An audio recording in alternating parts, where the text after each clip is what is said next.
Et bonjour à tous et bienvenue sur la chaîne de l'Examen Crypto. Nous sommes le mardi 5 août 2025, il est actuellement 7h25. On va faire le point bien évidemment sur la situation du Bitcoin. On va en profiter pour regarder les news, on va en profiter aussi pour regarder les indicateurs et bien évidemment la partie analyse technique.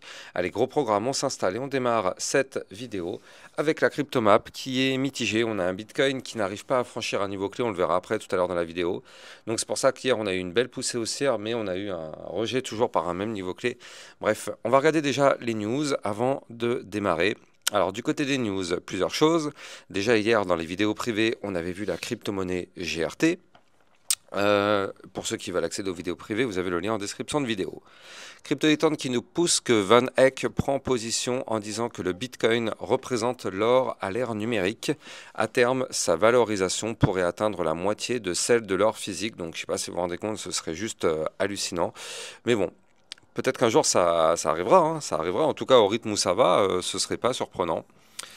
Déclaration forte du côté des USA, on a Bo Hines, qui est le directeur exécutif des actifs numériques, qui propose à la Maison-Blanche une stratégie audacieuse pour propulser les États-Unis à l'avant-garde de la révolution crypto. Objectif, faire de l'USA le leader mondial du Web3 grâce à un plan clair d'adoption massive et de régulation intelligente. Dans les vidéos privées, on avait vu aussi hier la crypto-monnaie CRO. D'ailleurs, je rappelle, hein, mais pour les vidéos privées, ça vous permet d'avoir des potentielles pépites et surtout des vidéos de suivi régulières par rapport à plein de crypto-monnaies. Vous avez là aussi le lien en description de cette vidéo.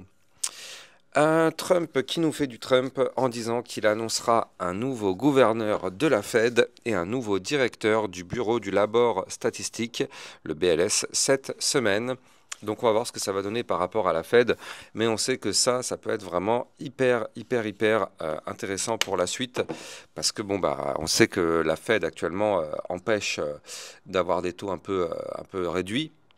Mais si on a un changement de gouvernance de ce côté-là, on risque d'avoir effectivement des baisses des taux qui pourraient aller un peu plus dans ce que Trump aimerait. Et donc, c'est-à-dire, Trump, il veut absolument des baisses des taux. Donc, on verra bien ce que ça va donner. On aura la réponse cette semaine. La demande pour le Bitcoin reste solide selon CryptoQuant. L'accumulation augmente, l'offre OTC diminue. Les détenteurs de long terme continuent d'acheter. Donc ça, c'est aussi intéressant pour la suite du cycle.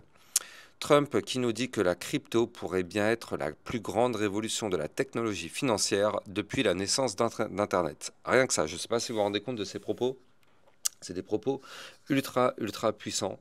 Donc, franchement, j'ai envie de dire vraiment, on voudrait y croire, hein, on aimerait y croire hein, à ce que on soit qu'au début de l'apogée des crypto-monnaies. On est peut-être qu'au début, effectivement, mais ça, seul l'avenir nous le dira. En tout cas, c'est clair que ce qu'ils veulent faire du côté des USA, c'est du très lourd. La CFTC lance un crypto sprint pour mettre en œuvre les recommandations crypto de l'administration Trump. Elle collabore étroitement avec la SEC dans le cadre de l'initiative conjointe Projet Crypto. Donc ça c'est pareil aussi, c'est ultra bullish, toutes ces informations. Et on va en profiter aussi pour jeter un coup d'œil du côté du classement, hein, vous le savez, dans le jeu Lexa Predict, le classement avec, on a toujours Jay qui est toujours en forme, hein, il a 60 points, donc hier il a réussi à réaliser sa prédiction a été juste. Donc là il est à 60 points, il y a un petit écart qui commence à se faire, donc vous aussi n'hésitez pas à venir effectivement jouer, c'est totalement gratuit, c'est un jeu communautaire, tous les jours vous venez, vous prédisez si le Bitcoin va monter ou va chuter, vous avez le lien en description de vidéo, sinon vous tapez lexa-predict avec un s.fr. Et bien en attendant aussi, vu que c'est une fois par jour, en attendant, vous pouvez aussi lancer des duels de quiz, c'est-à-dire que vous allez défier des adversaires avec des questions, et donc du coup vous avez juste à répondre à 3 questions, l'adversaire aussi, et à la fin on fait le bilan et on gagne des points, ce qui vont permettre d'obtenir effectivement des récompenses. N'hésitez pas, vous avez le lien en description de cette vidéo. Allez, on va démarrer sur la partie analyse technique. Bien évidemment, je rappelle que tout ce que je vais dire dans cette analyse technique n'est en aucun cas un conseil financier, c'est à vous de faire vos propres recherches et n'oubliez pas que le trading de crypto comporte des risques de perte partielle ou majeure. On démarre avec le Bitcoin qui est en train de reprendre un petit peu de force. Oui, c'est vrai, d'ailleurs on le voit hier. Hein. Hier on a poussé un petit peu, on a été chercher ici les 115 735 $, mais au final, qu'est-ce qui s'est réellement passé? Eh bien, pardon. Comme vous pouvez le voir hier, malheureusement, je vous avais donné comme niveau clé de résistance 115 $199. Eh bien, qu'est-ce qui s'est passé malheureusement hier? On n'a pas réussi à breaker ce niveau clé. Alors, je dis malheureusement, mais en réalité, c'est heureusement. Heureusement. Pourquoi je dis heureusement alors qu'en fait, si on break le niveau clé, on pourrait aller plus haut? Eh bien, parce qu'il ne faut surtout pas monter tout de suite. Il ne faut surtout pas monter tout de suite. Et oui, je rappelle la règle, si on monte tout de suite, malheureusement, ce ne sera pas un mouvement joli. Il vaut mieux se faire rejeter par cette résistance pour retomber, revenir rechercher les 113 191, s'appuyer sur ce niveau clé et par la même occasion former ici un magnifique pattern en double bottom, et c'est grâce à un pattern comme ça qu'on peut se relancer. Donc là, c'est pour ça que je vous dis, ce serait une très bonne chose de chuter encore un petit peu. Aller chercher les 113 191, allez, pourquoi pas aller chercher le dernier point bas ici à 112 525, mais pas plus bas. Pas plus bas, parce que sinon malheureusement, on ne formera pas de double bottom.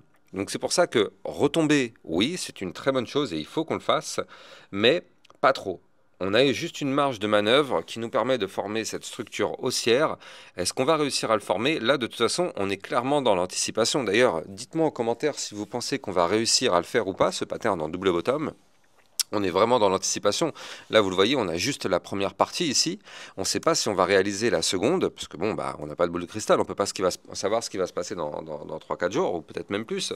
Donc, moi, en tout cas, je pense qu'il y a un espoir. Un espoir de faire ça. Hop, boum, ici, on se fait rejeter par les 115 199. On retombe. On va chercher les 113 191. On s'appuie dessus. On retourne rechercher la résistance qui nous a rejeté à 115 199. Et là, boum, on décroche. Enfin, on décroche. On défonce la résistance, pardon, et on monte. Mais en tout cas, c'est le scénario que je mettrai plus en avant. Je ne pense pas qu'on puisse remonter comme ça, direct, tel quel. Dans tous les cas, vous le savez, hein, pour avoir une remontée, il faut très souvent des structures qui permettent de le faire. On ne peut pas remonter sans réelle structure, parce que sinon, malheureusement, ce sont des fausses remontées. Et ça, malheureusement, on n'aime pas. Alors, bien sûr, quand on débute, on va voir du vert, on est content. D'ailleurs, là, depuis 2 jours, on voit du vert, donc on est content. Mais c'est pas du tout une bonne chose d'avoir des bougies vertes qui s'enchaînent sans avoir effectivement une figure chartiste qui accompagne le mouvement. Il vaut mieux avoir cette figure qui permet vraiment d'avoir quelque chose de plus solide.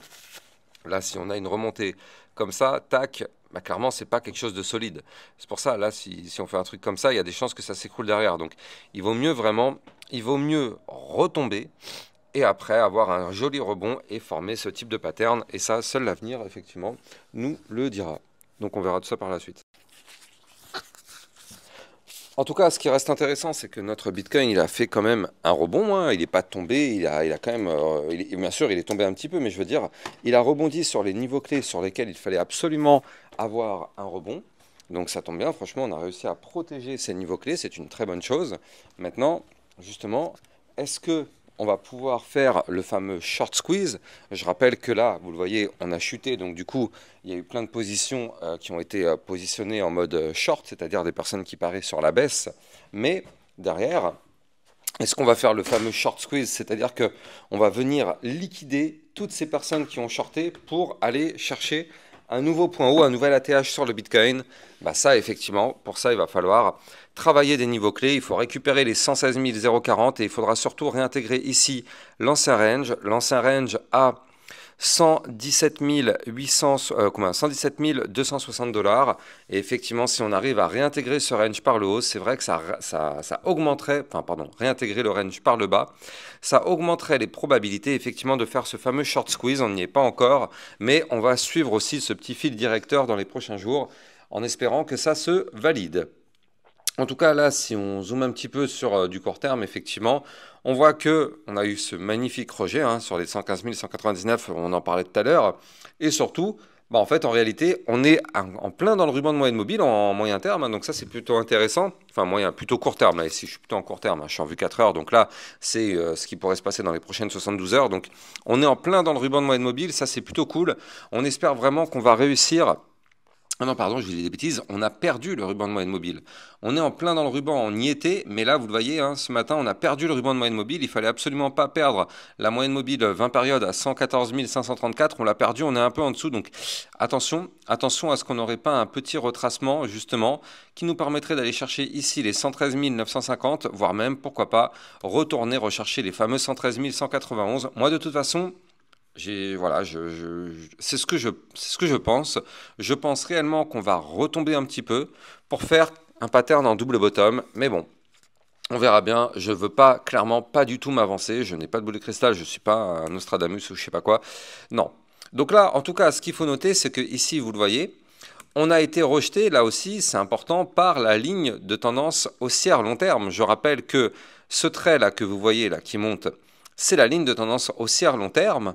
Et malheureusement, comme vous pouvez le voir, elle joue, hein. Cette ligne joue complètement sur ce que nous fait ce Bitcoin.